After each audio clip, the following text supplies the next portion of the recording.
So thanks everyone for joining our session today.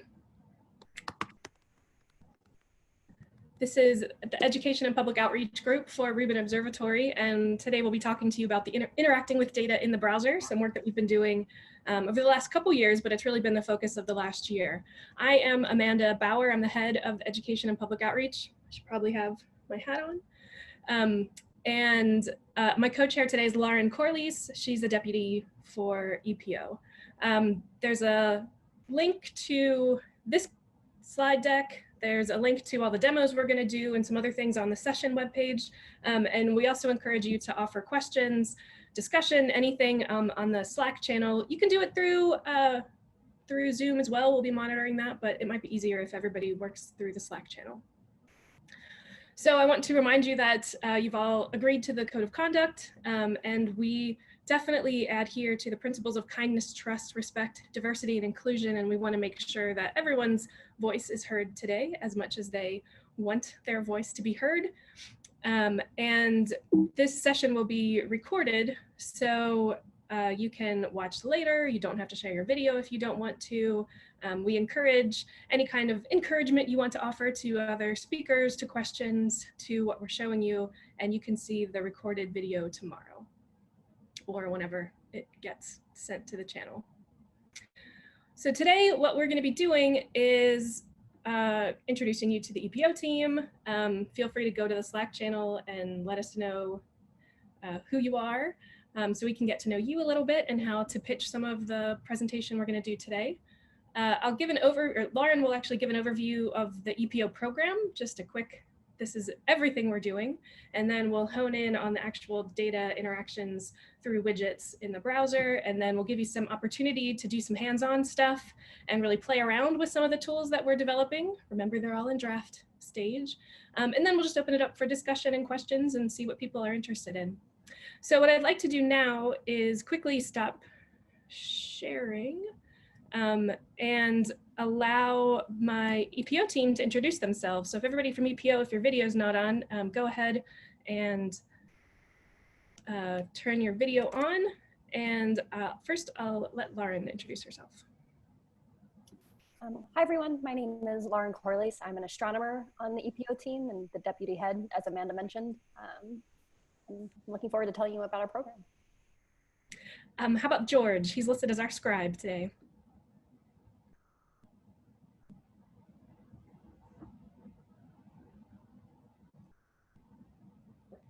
He is choosing not to come onto the video apparently right now, so why don't we go to Blake?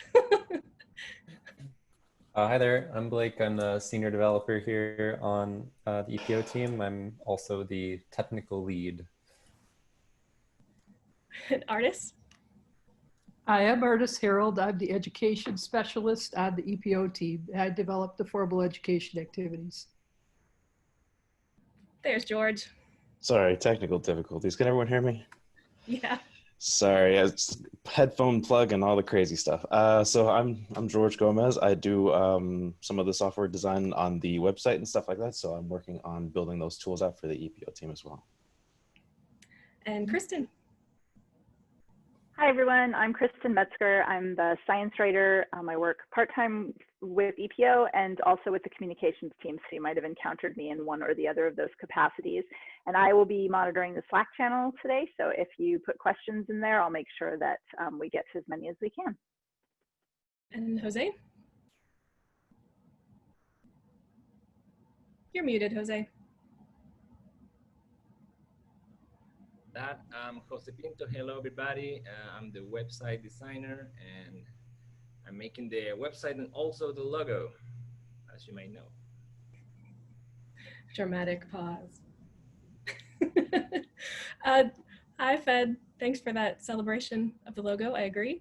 I didn't forget anybody on our team, did I? I don't think so. Okay. I'm going to quickly share my screen again. And also go into the Slack and see what best describes your work. And it looks like we have quite a few educators. We have we have some outreach and science communication professionals. Is there an actual like scientist or researcher option in there? Oh, they're kind of mixed. Okay, so A is scientist, engineer, and educator. Oh, an artist. Hello. Okay, good. So we've got a pretty fair mix of folks today. I wanted to share, we also have a link for the live notes document if anybody wants to offer anything there.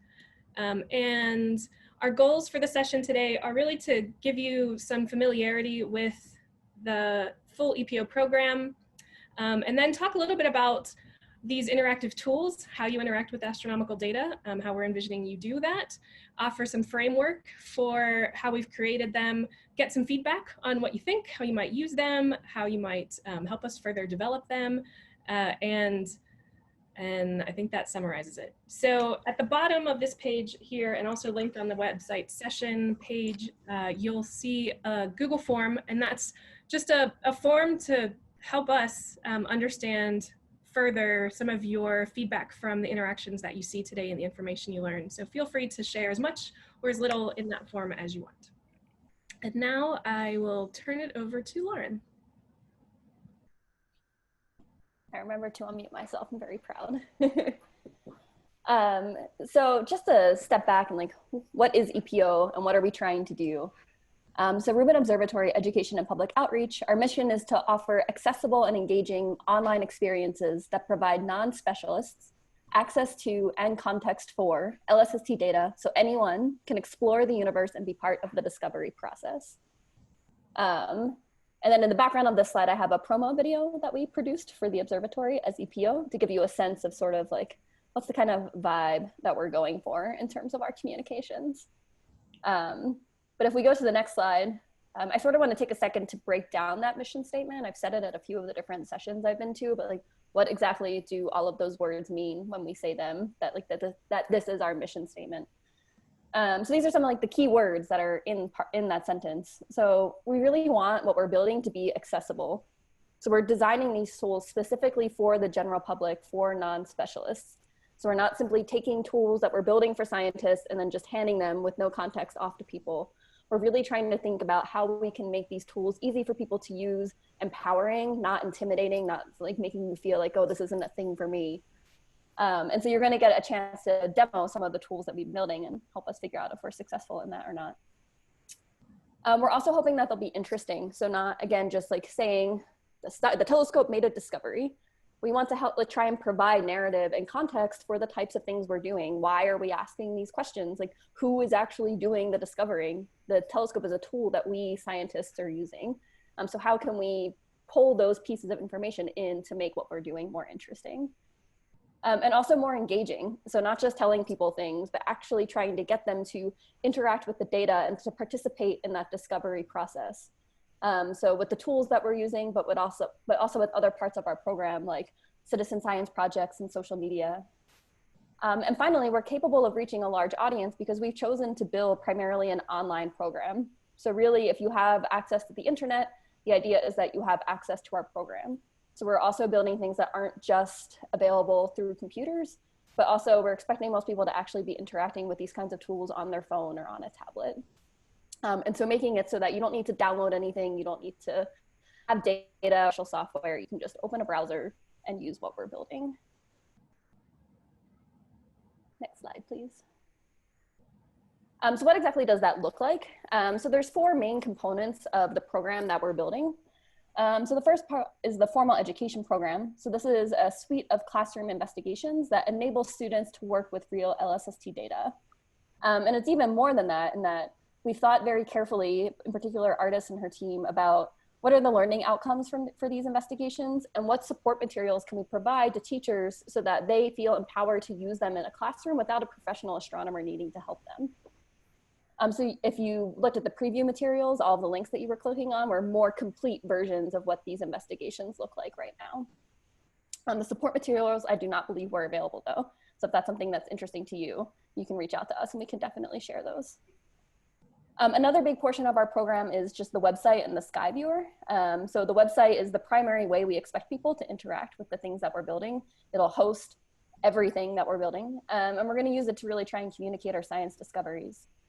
The Sky Viewer is an all-sky viewer, so you can see where the name came from. that we're hoping actually enables people to explore the survey. So by giving them access in some way to the images that we're taking and trying to prompt them into thinking of interactions that might be interesting. So again, not just showing people like, here's this guy, pan around, but like, maybe you want to look for this, or have you noticed this discovery over here, and trying to make this process engaging. We're also building citizen science infrastructure. So the idea here is not that EPO is creating citizen science projects ourselves, but that we're creating the infrastructure that the science community needs to more easily create their own citizen science projects. So pipelines that help people move data from one platform to another to the Zooniverse, so that people can build these sorts of projects. And to offer support in doing that through project templates and also promotion of projects. And finally, we're building a multimedia gallery. So videos like the ones that I linked you guys to, graphics, planetarium videos, that anyone could really use in talks that you're giving at science centers, et cetera.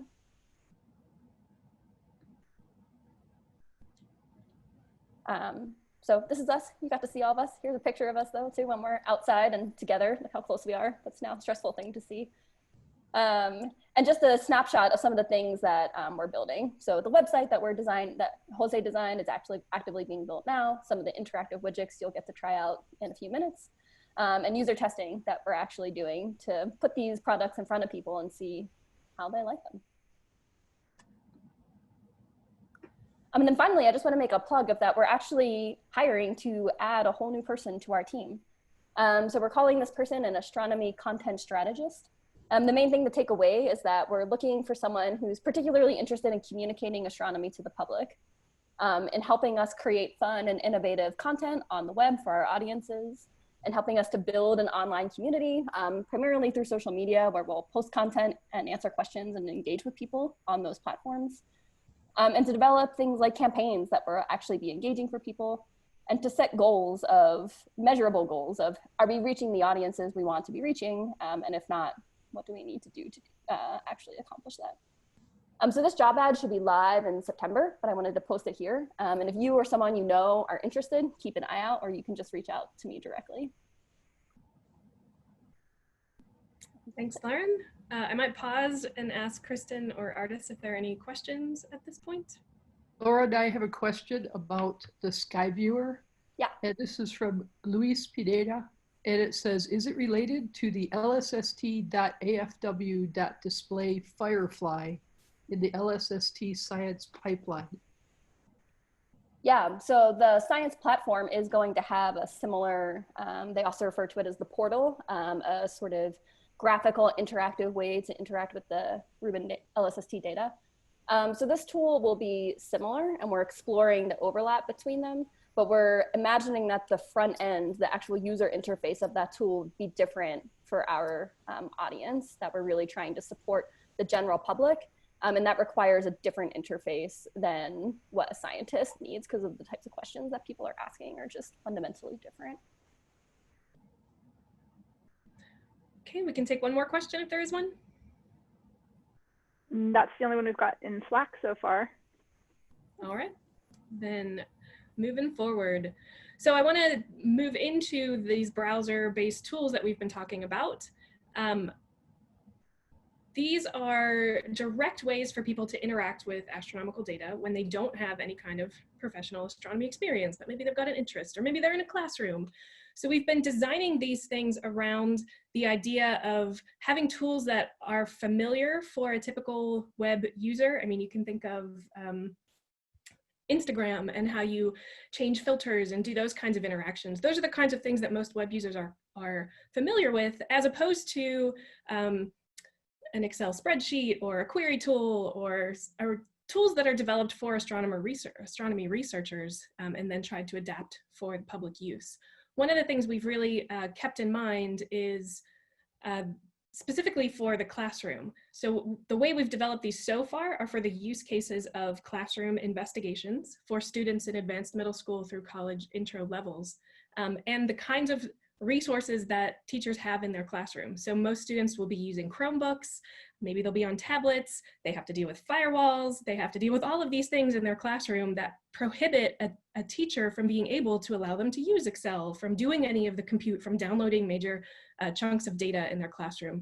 And so with all that in mind, we've been developing these so that we do all of that computing and all of that data interaction on our end, and it's free to use for the educators without having to deal with any of those complications.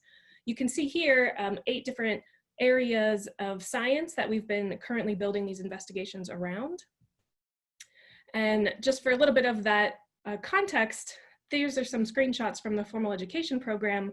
If you looked, as Lauren mentioned, if you looked on the session webpage, you will have been able to go and look through the full investigation that a student would see. But behind that, we're also offering a teacher guide, assessment materials, support for the curriculum standards in the US and Chile. There's other resources on the website and professional development for educators. So all of this is trying to empower educators to feel confident about the content, how to tap into their requirements as educators to be relevant for various aspects of the next generation science standards in the US, for instance, and also to get familiar with the technology that we're using, and so that they don't have to have an astronomer in the classroom. And yet through the investigations, we're introducing different astronomers and the types of people who are doing the research. So the actual classroom investigations we are testing now.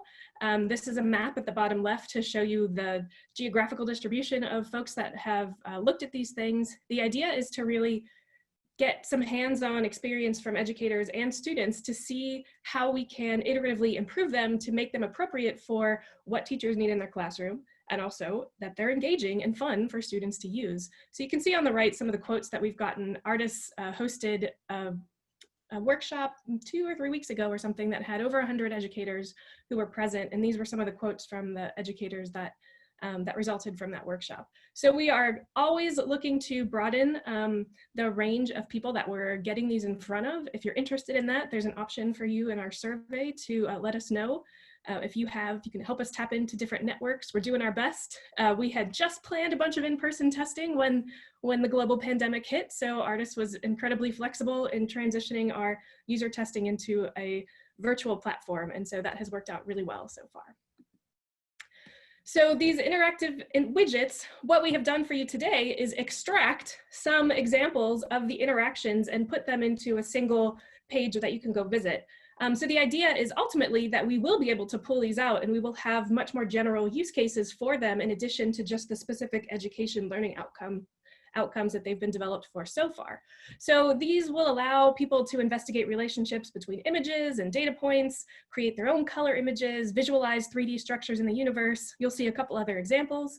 Our idea is that these things can be embedded in different sites, social media channels. People can share them with each other.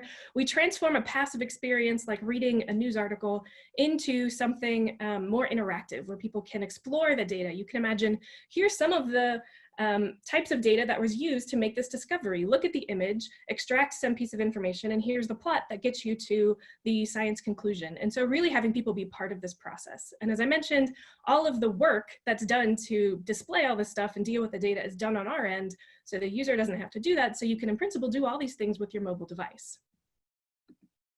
So now we're going to let you guys go and play. At the link at the very bottom, you can see and explore some of these examples. There's about 10 pages of those. We'd love to get your feedback. Are they fun? Are they engaging? What kind of ways could you imagine to use these? Do you have ideas for other ways that we can interact? Also, we have to use precursor data because we don't have any LSST data for several more years yet. So we've done our best to try to get some data that's representative of what LSST might offer. But if you are interested in providing something different or have ideas, please let us know. You can let us know on this Google form. And so what I'm gonna do is just click on this link and go to it and keep talking unless someone tells me that there's some questions. So you can go through this at your own pace, and as we get questions, we can discuss whatever you want.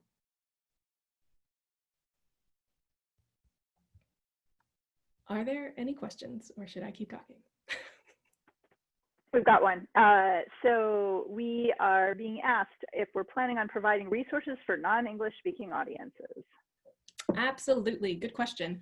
So all of these investigations will be provided in Spanish and English. The support materials for the educators will, in the Spanish version, be tied to the Curriculum Nacional in Chile. And then every other aspect of our website and the tools that we're providing, where possible, we will also offer them in Spanish language. Great. We've also got a question about the widgets. Can the widgets from the classroom interactive demos be extracted to make a custom, shorter, or more focused demo? At the moment, no. But that is one of our long-term goals, is to make sure that we can generalize them and use them in other places for other specific learning outcomes, as opposed to they were currently developed specifically for that suite of educational investigations. So at some point in the future, yes. Right now, no. Yeah, I have a couple questions from the Zoom chat. The first one is from Federica. Yeah. Do you have a strategy to make sure testers are diverse? How do you, for instance, do you involve historically Black universities or other minority serving colleges in your testers?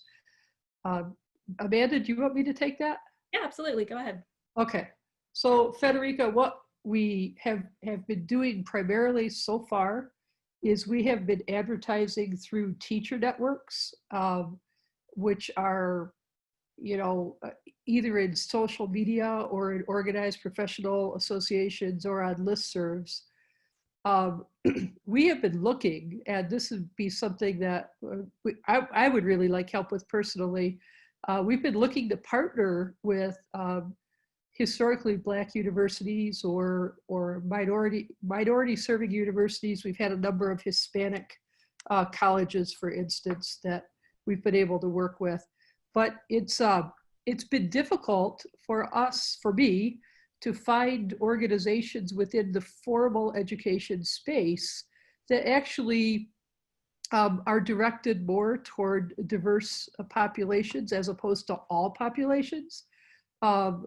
What I have been able to find is a lot of informal organizations that are for after school or Saturdays or summer. We had set up a few things tentatively that we were going to try this summer, but of course, as Amanda mentioned, everything fell through when we all went into shelter in place mode. So if anybody on this meeting has ideas or suggestions, or if you yourself work at an institution like this, please contact us. I'd be especially interested in speaking with you. I will say, however, that through the testing we've done to date, we have been able to gather a lot of diverse student populations just within the general classrooms. Some of our classrooms have been more than 50%, for instance, underrepresented or underserved in some way. Amanda, do we have time for another question? Absolutely. Let's keep going. Okay. So from Siegfried Egel, I was wondering how the color scheme for the new Rubin logo was selected, as Rubin means ruby in most Central and Eastern European languages. I'm always a little stunned when I see it. It's like printing red in green. Awesome work on the website, by the way. Well, I can offer that what you were seeing in our, like the slide templates, that's a temporary logo. That's not the final ultimate logo. That's just moving from the original LSST. Now we're called Vera C. Rubin Observatory, and the process is underway for designing a new logo. Jose on the call is leading that process. And it was tied to the original colors. It turns out the telescope structures painted that teal color, so we kind of stuck to that for our interim logo. But it very well could be a completely different color scheme in the end. We don't know yet. Stay tuned. I don't know if Jose wants to offer anything in addition to that. No, just thank you. Okay.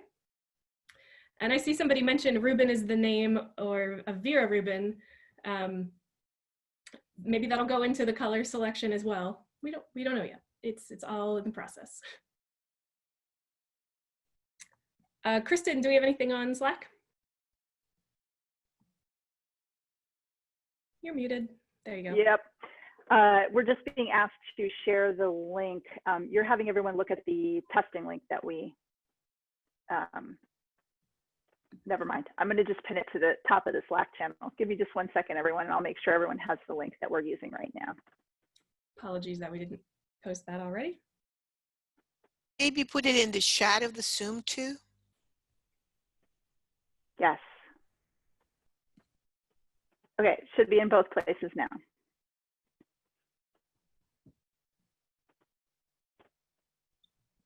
All right, Kristen, do we have any other questions?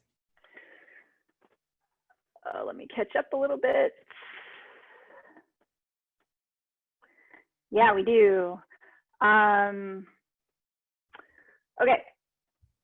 And apologies, you didn't get a question about the content strategist yet, did you? I was trying to find the link, so I wasn't paying attention for the last few minutes. The question is, can the content strategist that's being recruited be located internationally, or must they be co-located with the EPO team? Lauren, do you want to take that one? I think we had envisioned in general someone being co-located for maybe about a year, just to get a sense of how the team is functioning, like how we all work together. And then after that, we tend to reevaluate the actual working location. But I think there are HR restrictions that I cannot speak to. We are flexible in that arrangement at the moment due to global pandemic. That as well. The whole starting when you would be local is all up in the air right now. All right, and we've got one more. I understand the goal is to provide all of the tools and capability for those who have internet access, whether it's on PCs, laptops, tablets, phones, etc. But are there any EPO plans to reach and provide other resources or materials in communities that may be less web linked, as well as those who would not normally engage in science-based outreach? At the moment, we do have plans for purchasing a whole set of tablets that we can loan out or take into local communities in order to offer this. One thing that was behind the strategy for our program was the fact that within the US, up to 98% of the school systems have broadband internet and tablets at some level, even if it's just a kind of lab that they have to go to in order to access these materials. So what we wanted to do was offer something that was unique and that didn't already exist and that people can then take into their own programs. So let's say the Scouts of America can use these activities for one of their groups, or they can be made available at libraries or things like that. They don't have to have a professional astronomer with them. And the process of making sure that they didn't completely burden your broadband connection and were appropriate for the types of technology in classrooms, we felt was something that just wasn't offered right now as far as astronomy and physics education materials. So that was a choice that we made in building mostly an online program. Now, once we move into operations and we are working collaboratively within the context of Noir Lab, then that will change. Noir Lab has very well established local programs, and so I can imagine using these activities within the context of the local programs that are already well established within that organization.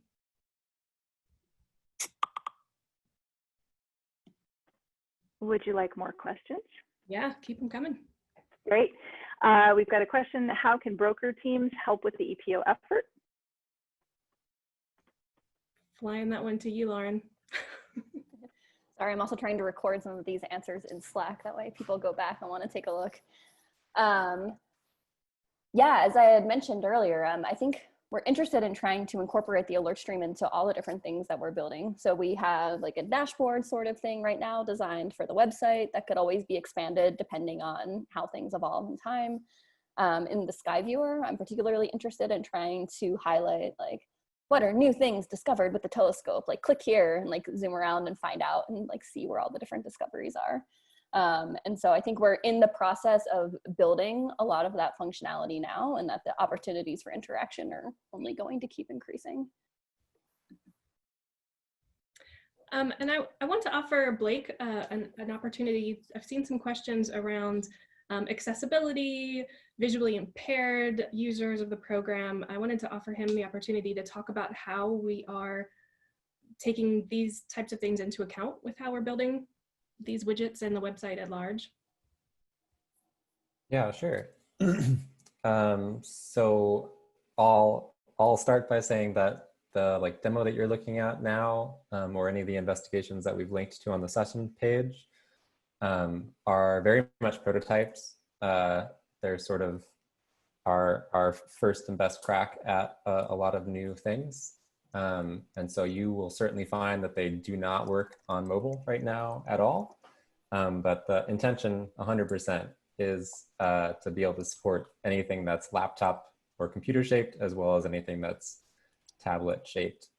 And in terms of accessibility, that is to say, building things on the web that anyone can access regardless of what kind of peripherals they're using with their computing device.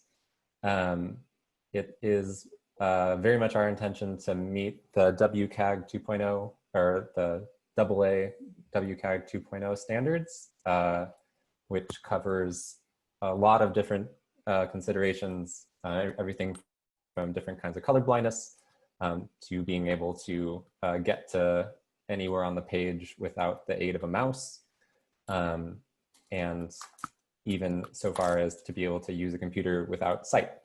And so those are all, yeah, really big considerations for us, and some of them are even captured in some formal requirements. But I will be the first to admit that the versions that you're looking at right now fall short of a lot of our goals. But we've got a lot of more work on the schedule for these investigations and the website in general over the next fiscal year. And yeah, it'll be great to have you guys look at them all again at PCW 2021. Blake, we have another question regarding the full investigations right now that are listed on the PCW site. Alice and Rose would like to know, how long will those be available? The investigations that we're linking to on the session website are our in production versions of the investigation, and those links will be valid for as long as we continue to use that system to test with. So I would say at least the next 6 months. All of the development work is open source. It's available on GitHub. You know, as we start to do some of the infrastructure development that we've been talking about, that some of that work is going to be live and available for anybody to look at, but we'll try to keep these links live for a while.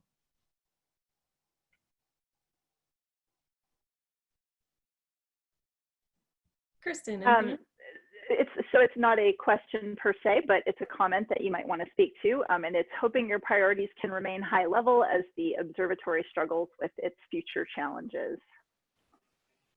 Thank you. Sure. I can say with confidence that the EPO work has been a high priority from the beginning of the construction project for Rubin. And so they are really making sure, especially as we haven't, to be honest, hit the tough spot of commissioning, really putting a lot of those big hard pieces together. And so that is really when the pressure comes. But I'm confident that with what we have left to do, we can get that done and transition over into operations without any major problems. Other than we've just set ourselves up a pretty high challenge, and so I'm confident we can achieve all this stuff that we've set out to do, but it's a lot of things that haven't really been done before, so we're figuring out problems as we go along.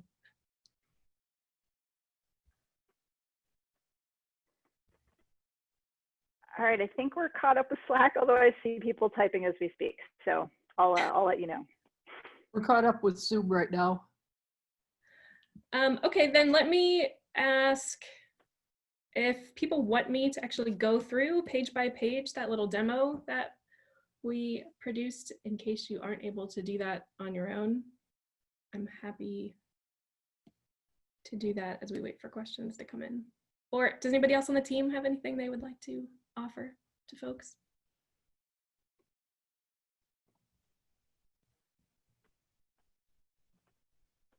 I'd just like to, this is Artis, I'd just like to say that we had a number of questions about support materials EPO website. So please get in contact with me and I can set you up with all of the support materials we've developed for these investigations if you're interested, or if you are an educator and you would like to do user testing.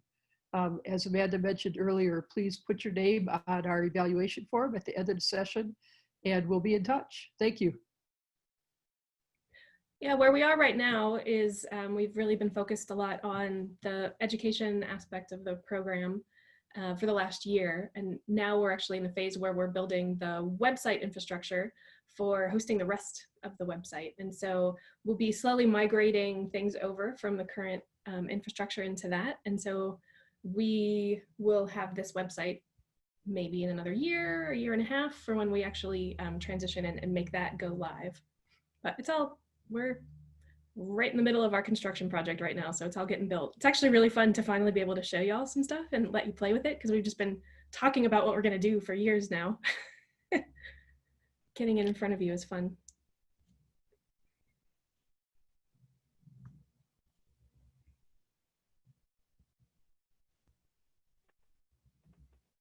All right, so Kristen and Artis, please interrupt me if any other questions come up in a written sense.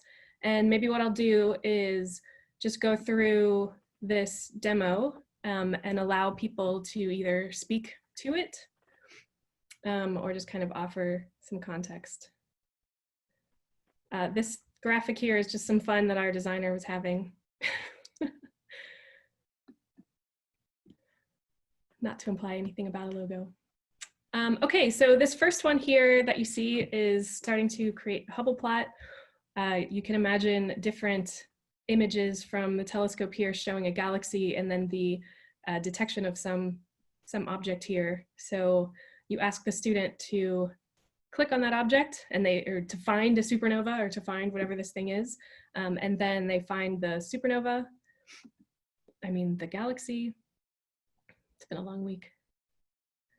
And then this graph comes out. And so you're offered, we don't actually introduce coding in these activities. We try to get to the astronomy concepts so people can really get to the astronomy conclusions. And so once you've detected your supernova, we can give you the distance to it, and you detect the galaxy and we can tell you the velocity.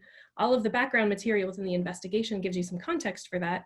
And then you take those pieces of information and you put this data point on your plot, and then you go to the next galaxy.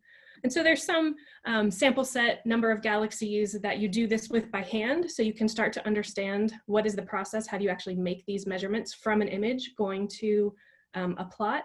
And then once you've got that context for how you turn an image into that, then you could imagine we can show them, 30,000 supernovas. So what did this plot look like with LSST amounts of data now that they know what the process is? And then as you move through, you start to continue to populate this. I'm just making these up. I think I can save, move to the next one. And so now that you've identified your data points, you can start to fit this line, get the slope, and you get to the point of knowing how we determine Hubble's constant and the expansion of the universe. So these tools are really trying to get people to the point of how do you take an image of the sky and come to the conclusion that the universe is expanding, for instance, or something like that. I think it's a really interesting, it's a pretty fantastic program that Artis has put together to get to these concepts, and just the ideas of how we can use these sorts of things in terms of presenting science results and work that's done to the public is great. Amanda? Yes. Meredith, hey Meredith, I'm gonna have you unmute if you wouldn't mind, and maybe just make your comments while we're sort of going through the investigation. I think you could probably explain them a little bit better. Oh, sure. I mean, we don't need to get too far into the weeds, but I had never played with this before, and it was kind of fun. It seemed to me that in the first exercise, it wasn't entirely clear why clicking yielded a magical measurement, because picking a spot in the image seems like it'd be interesting to know, like, how do you get that velocity and distance is like the scientifically interesting thing, at least to me. I know I'm not a novice, so I'm very biased. But then like having to manually put a point on the graph seemed a little bit overly pedantic maybe, when like in real life you could measure a value and then a graph would just appear. Didn't know if you wanted to speak to like the goal of like, is the goal for the exercise to like learn how to make a graph as well, or what was the motivation there? For students, I'll let artists comment on that. Thanks, Amanda. Meredith, because you're seeing these a little bit out of context, something I should speak to is we have an entire investigation about supernovae where students fit light curves and determine distances. So the one that you're looking at is actually extracted from another investigation on Hubble's law, and we would envision would be done after students know how to do the supernova distance relationship. So we didn't go through the whole process of that again. So that's part of it. Part of it also is that in each of our investigation designs, we want to give students some permission to make their own decisions. And believe it or not, even for college students who are non-science majors, making graphs is not a trivial task. And so in this sense, we're giving students a little bit of the steering wheel about where they're going to place the data on the graph and then how they're going to fit the line to it afterwards. Thank you. So I'll just let you know, Amanda, we've got a couple of kind of general questions that I think maybe can wait until after the demo. I just want to make sure we leave time for that. Let's jump to, I'm only doing the demo because we don't have any questions. So why don't we jump to those, and I'll go back into the demo if questions slow down again. Okay, great. And I want to make sure that that everyone knows that we're collecting feedback on like very specific things through all of this with the Google form that's linked from the session page on the website. So I just want to make sure everyone knows that's there. We can share links with you to make sure you have access to that. But if you have really specific comments about these, we'd love to hear everything you have to say. So, so keep doing that. General question. How are you handling the internationalization / localization into other languages? Is that experience within the team or something that you'll contract out? I'll let Blake offer an answer first, and then I'll add anything. Well, technologically, we're handling it in-house. I can't actually necessarily speak to like where the translations are coming from, but we're using a number of like pretty ubiquitous localization technologies to support any number of languages. We're choosing to start with English and Spanish. For the educational activities in particular, I'll offer that we've been doing the development itself in both Spanish and English, and we plan on doing pretty thorough user testing for the Spanish language versions. What we decided to do was do user testing with the English version languages, the English language version, and then we do the iteration. So we modify the design, we modify the text, the concepts within the English language version, and then we're going to do a bulk translate. And then once we have that first stage of iterations, then we will go into classrooms throughout Chile and do user testing with those in particular. So some of taking your question even further, social media, things like that.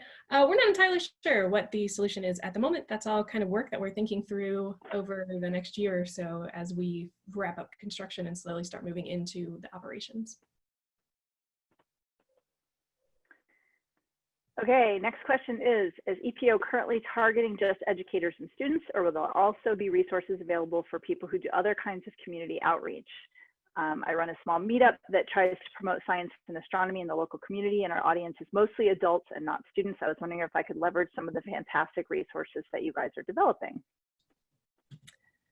Absolutely. So as Lauren explained, we've got a pretty holistic program. All of these interactive widgets will be presented in other contexts throughout the website. So if you want to know about black holes or whatever, we haven't written all that content yet, but you can certainly use these in that context. They don't have to just be used in the educational context. We'll also be having videos and the social media. So all of these other aspects that we haven't really focused on the details of today will be available for anyone to use in whatever context they feel appropriate.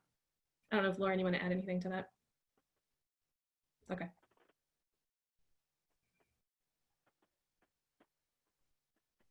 Okay. There are specific pieces of feedback about the investigations, so I won't go through those. We have a question. Are you envisioning any activities that might involve a Python notebook, say for an undergraduate astrophysics or physics majors course, or an undergraduate coding course for physics undergraduate majors? No, we are not going to be using Python notebooks for the audiences that we are reaching out to. We're focusing on that kind of teenager through introductory astronomy level. Using an actual Jupyter notebook at a majors level, I'm assuming you'll be able to go into the science platform. If you're an educator, you can write those. This was a strategic decision we made based on the resources that we found that were available and weren't available, and we were trying to fit the need of people who don't necessarily, maybe people in an introductory astronomy class, it's going to be the only time that they really touch science ever, and they don't necessarily need to know how to use a Jupyter notebook. We'd much prefer them to feel comfortable in getting to playing around with data in a way that doesn't really require coding. So short answer is no.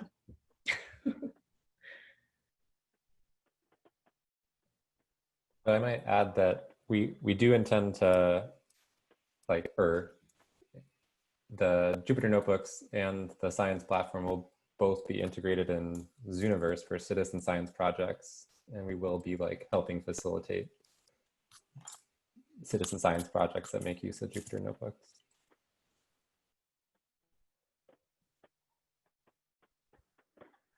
Okay, and I pinned to the channel the form we're using to collect specific feedback. I mean, we'll take it wherever we get it, but that is the form.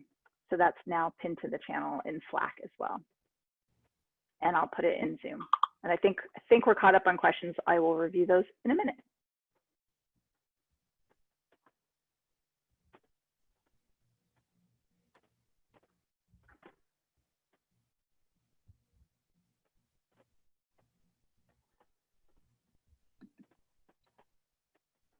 If we're caught up, then I'll offer, if people want to make a comment, you can unmute yourself. And if not, we've still got 10 more minutes. I can go in and start jumping through the demos themselves again.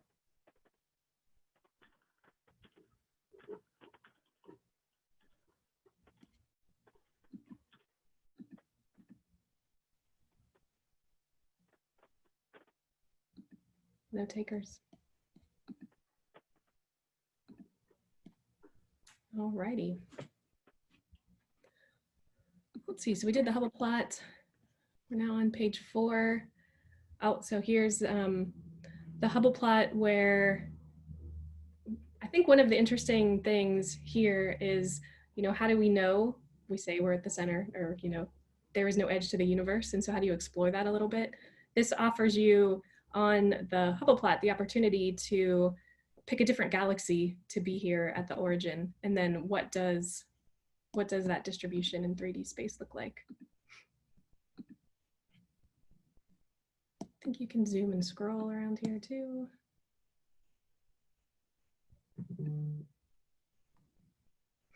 We've been working with an intern from the University of Arizona for the last almost a year now. And she's had some really great ideas and inspiration for how we do some of these. It's been a lot of fun to have that undergrad energy on the team. Okay, more questions. Who is the best contact person on your team if we want to discuss potential contributions under the in-kind process? That's from Michelle Bannister. Ah, Michelle, probably me at the moment, although you're gonna have to go through the full in-kind process if it's something official. So you can reach out to me first and we can continue that conversation. And then we've got a question. Would you mind demoing the last part of the investigation? It's not clear what I'd get out of that as a 10 to 13-year-old. All righty. Well, again, as Artis mentioned, keep in mind that these are completely out of their current context. They were developed to fit within a 1 to 2 hour investigation. So your knowledge and experience with the tools builds up over that time. I guess page 10 is the one that you're asking about. This one. I'm assuming this is the one you're asking about. So this one, you're looking at identifying structure in galaxies. So we go from a low redshift where you see a lot of structure to the higher redshift bins where you're not seeing as much structure in the universe. I will open the floor to Lauren or Artis if you want to offer anything more than that. This is a part of the investigation called Exploring the Observable Universe. And one of the things we're trying to get students to think about in this investigation is not only how did the structure of the universe change over time, but why might it have done that? And what would you predict about the future structure of the universe? So we're giving them little slices of redshifts so that they can see how that structure has evolved. And then we're asking some more general questions to tie together things like gravitational interactions and the growth of voids and the growth of structure.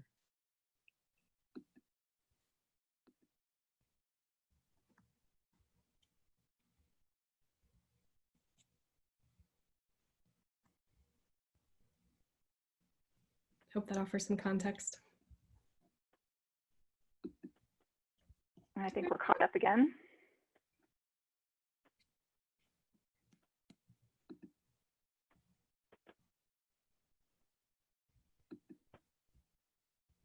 Let's see, so this one allows you to look at some light curve activities. Oh, missed it, there it is.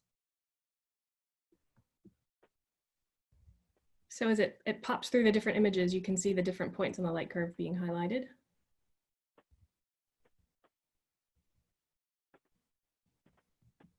I can't get to that, save. And then you can then go and fit a template to this. You can move it up and down. Oops, zoom into the whole screen. And try, at the moment we offer 2 templates. We're not asking you to get to the fine grained details of every possible supernova that astronomers have identified at this point, but just like 2 major types of supernovae. And then I think there are other types. there are other types. I just mentioned too, as Amanda's doing this, that you can zoom it to fit the curve better. It's not just dragging it, but it's zooming it to fit the curve. Oops, I keep messing up that functionality. I'm zooming the whole page instead of just the curve.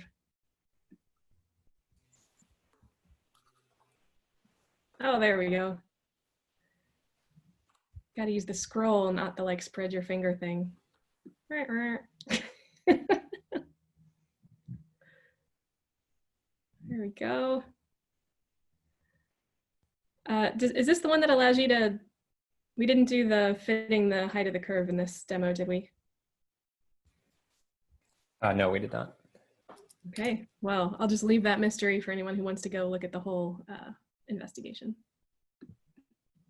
Any other questions happening so far?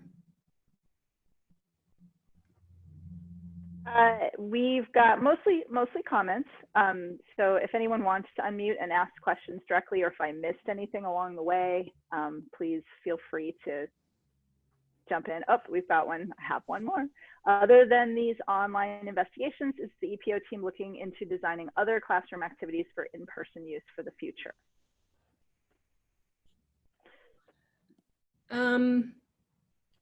So I guess I would like a little more clarification by what you mean by in-person, as in our members of our team are going into a classroom to do these activities, or that you as an individual can take into a classroom to use in person?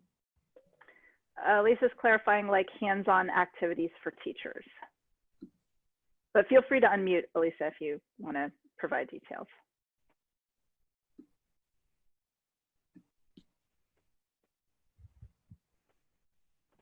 Sorry, I meant like guides or like, you know, activities for teachers to use in the classroom, like guides on, you know, like labs and things like that. Just like maybe more hands-on stuff, like physical objects. At the moment, we don't have in our plan for the construction project to develop hands-on things. These would be activities that an educator could choose to use in a lab setting or as homework or within an hour activity. I'll jump in here to say, Elisa, that in our teacher guides, we do have suggestions for things you could do to supplement the online investigation, especially with regards to phenomena, hooks, and also eventually in the future, we'll have links to our webpage where there will be other media and materials to use. But one of the differences about our program compared to most programs I think that are out there right now is that we really are almost exclusively an online outreach. And one of the design decisions we made early on was to make investigations where teachers didn't have to acquire and prepare materials ahead of time. They're sort of ready to go.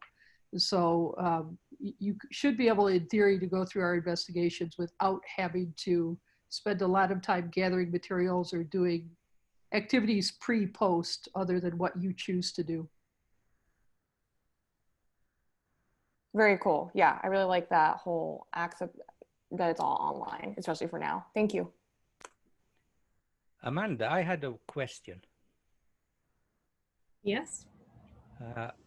I wasn't always sure that the page was done.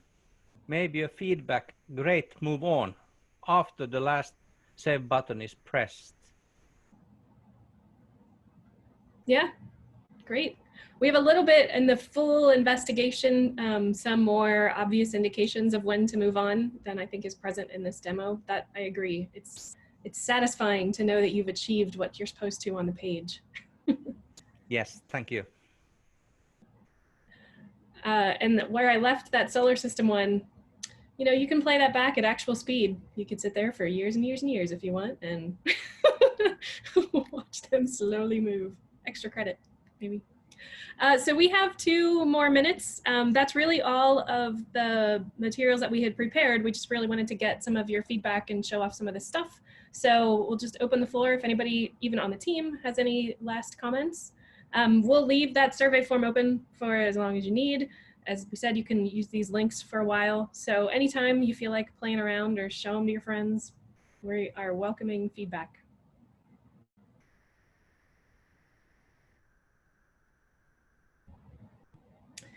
And if not, I will say thank you very much for your attention. I think I saw a max of about 70 people here at some point, which is fantastic. We really appreciate your interest.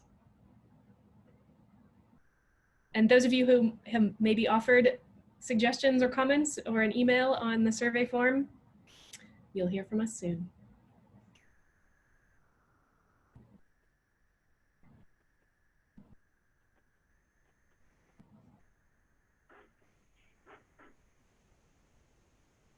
Okay. We'll keep monitoring Slack chat, so send us questions if you want. Thanks, everybody.